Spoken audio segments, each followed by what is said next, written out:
Бүгінгі тақырып амофондар. Ағылшын тілінде амофондар homophones деп аударылады. Олар мағыналары әртүрлі, жазылулары да әртүрлі, бірақ айтылуы бір сөздер болып табылады.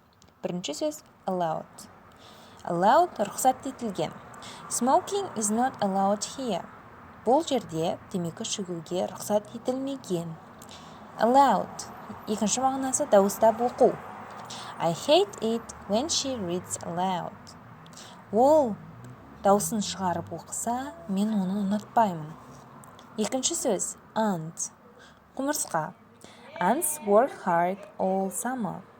Құмырсқалар жаз бойы тынымсыз еңбек етеді. Анттың екінші мағынасы әке-шешеміздің әпке қарындастарын айтамыз. My aunt lives in Canada.